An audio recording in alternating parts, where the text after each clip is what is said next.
The Clemson Tigers are hyped and ready to have a huge season. A lot of people are talking about the Tigers as a legitimate national championship contender.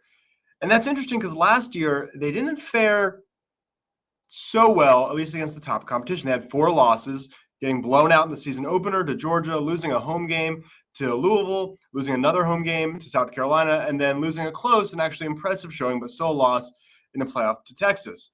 So why is everyone so high on the Tigers this year? Again, looking back at last year, Clemson was 1-4 against teams that finished with 8 wins or more.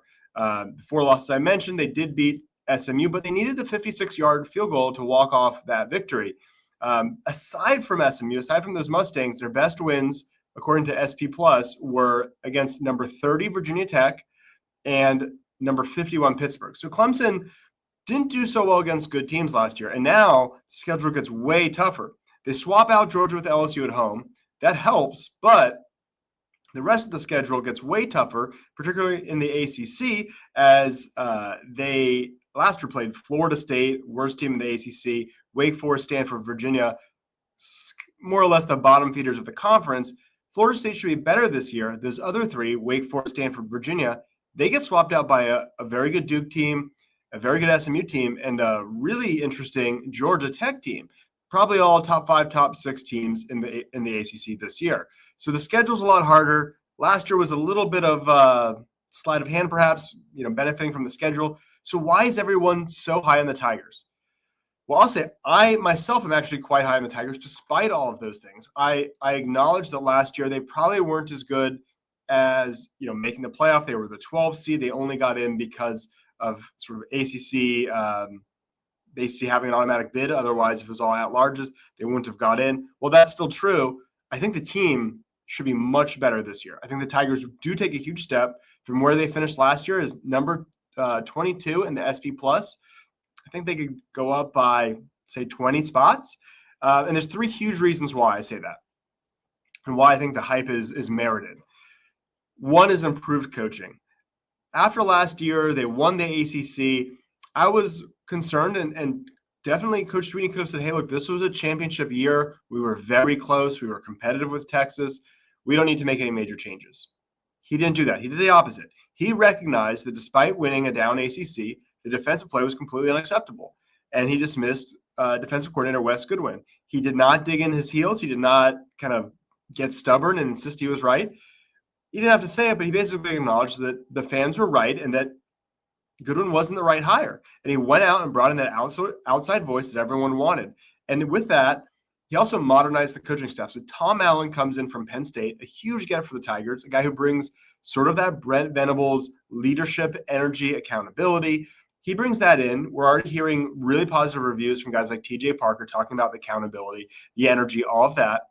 And he also modernized the coaching staff because now the NCAA removed restrictions on who could provide, quote, technical and tactical instruction to student athletes. So there's a limit. There's still the same limit on the coaches who can go do off-campus recruiting, but you can bring in extra coaches to actually coach kids, coach your student athletes. And so that's what he did. He's going to have Ben Boulware be the official linebackers coach who goes on the road to recruit, but Tom Allen will be the defensive coordinator. He just won't take up one of those slots as off-campus recruiter.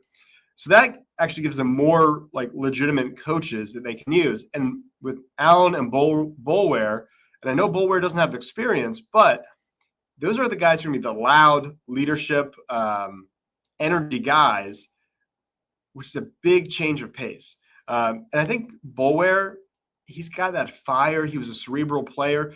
He was also, I will admit my bias, he was my favorite defensive player, or is my favorite defensive player in Clemson history. So if he could sort of command, he's definitely going to have the intensity and command respect for what he already did at Clemson. Can he also be a great teacher? I think he can, but at minimum, it's like having an extra coach. So you've massively upgraded your coaching at defensive coordinator. I think you may have even improved it at linebacker where you have more fire. We saw linebackers not really develop and improve that much while Goodwin was also the linebacker coach. But the thing that you get that's kind of a win either way is you're kind of taking those 2 jobs. The one guy was doing that, 2 people can do it. And we know one of them is more experienced in Tom Allen. So I think that's a big win. Some of my criticism of Coach Goodwin in the past was around poor in-game adjustments. A lot of people talk about the Sammy Brown getting pulled in the Palmetto Bowl last year, and that's a legitimate one for sure. I think some bigger ones, though, are earlier last year, Georgia consistently beat Clemson on the outside around the edge, and then Stanford did it. And then by the end of the year, Texas was doing it. There was never a way to fix that across the season. And then if you just look at a single game, if you go back to 2022, this is the one that stands out to me most. Wake Forest, back when they had Sam Hartman, they were just completely torching Clemson's secondary. That was back when Nate Wiggins was like not the elite Nate Wiggins yet. And it was ugly. Wake Forest scored 45 points, and it wasn't until sort of like the last drive that he finally got out of that man defense. And I thought that was just really, really slow adjustments. It was really poor. Wake Forest should not be scoring 45 points on Clemson. Luckily, Clemson won because DJ Uyunglele had a freakish game, but I don't think that's often going to happen. Tom Allen does have a lot of ground to cover. Clemson was not good defensively last year. They got to go up like 50 slots to be elite. They're talking about like total defense rankings. But here's what he did his first year and some other stops. 2014, USF was 67th in scoring defense, so kind of like Clemson's was last year. Or the scoring defense, Clemson was about there in total defense, but nonetheless, similar. First year with Tom Allen as defensive coordinator at South Florida was 2015. The next year, they jump up to 35th at Indiana. He was the DC before he was the head coach. They went from 117th to 57th in scoring defense in his first year there as defensive coordinator. So big jumps first year. He was excellent last year, taking over great defense at Penn State, but there is some proof that he could make a mediocre defense very good, and he can do it quickly. So I think that's a legitimate reason to think, hey, last year Clemson was okay. They were like a top 25 team. Well, this is a tremendous change. I think that that goes a long way. Reason number two, and this is one that is not a change. This is kind of the opposite. Clemson's returning a ton of players, a ton of experience. Clemson donors really stepped up. We thank them for that. It was absolutely necessary. A lot of guys could have went pro, could have transferred. They bring back a senior, projected first-round pick at quarterback. Blake Miller's a guy who could have went. Antonio Williams is a guy who could have went. They also, just out of sort of the luck of just the roster cycle they're in, they've got a lot of NFL-bound juniors now who couldn't leave last year, guys like Peter Woods, TJ Parker. Those guys couldn't have left, but now will probably be a pretty big exodus between the seniors and those likely NFL-bound juniors all leaving at the same time. But this is a group, Cade Klubnik, Antonio Williams, Blake Miller, Tristan Lee, Wade Wood, has a lot of really good seniors they were able to retain. That's a big deal. This is now a veteran squad.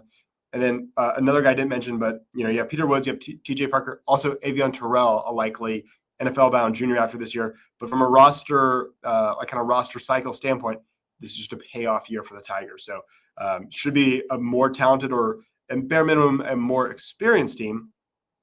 But I do say more talented because number three, the third and final reason I say you should buy the hype on Clemson, despite last year maybe being slightly a mirage.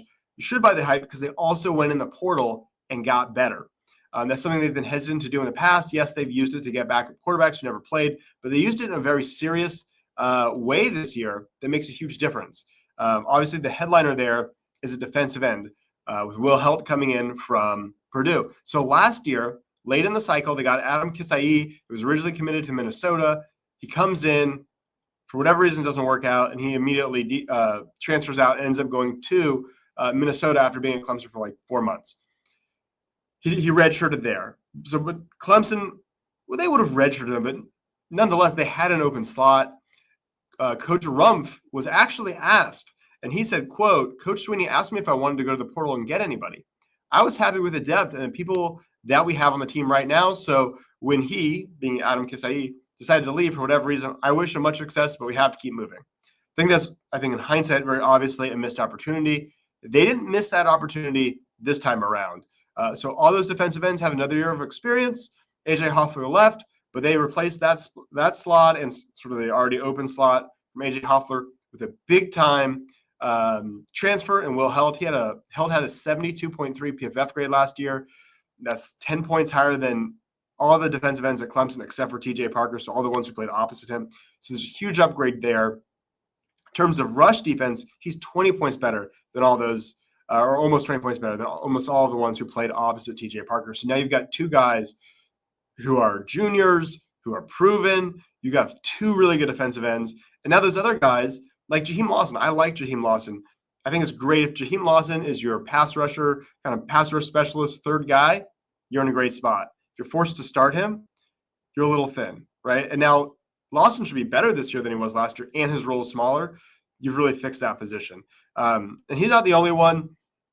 With Adam Randall moving to running back, I think you get another possibly big impact guy in Tristan Smith. Now that wide receiver room is deep, so I don't think he's not as big of an X factor. He's not as critical to the team's success as Will Heldt. Clemson really needs Will Heldt to work out.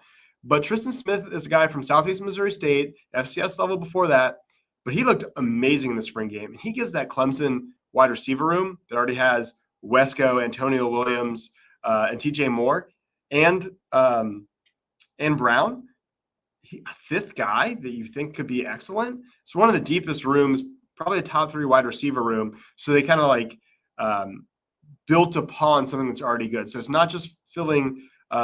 It's not only, hey, we have a weakness here, we have to fix it. It's like, hey, we got a little hole here in this group, this wide receiver group that's already excellent, but we could be top 2, top 3 best wide receiver room in the country with like an Auburn or Ohio State. Clemson's right in that mix. Excellent wide receiver room.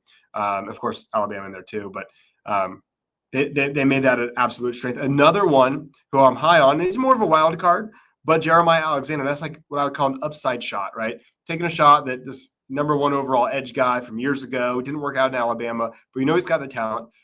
If it doesn't work out, Clemson's going to be okay, but you have that elite upside you've added to the roster. And maybe they could do some more 4-3 looks, not lean on the nickel as much. I think he's got a lot of untapped potential as a pass rusher. If you can go 4-3, that might help in the run defense as well. And so adding that talent, you have a more talented team. As we talked about, you have a more experienced team. And then as we talked about, you have a better coached team. So all 3 of those are great reasons to buy the hype on the Clemson Tigers in 2025. Thank you to our sponsor, Ready Vets. If you live in the upstate and have a dog or cat that needs immediate care, Ready Vets is the place to go. If you enjoyed this, please like and subscribe.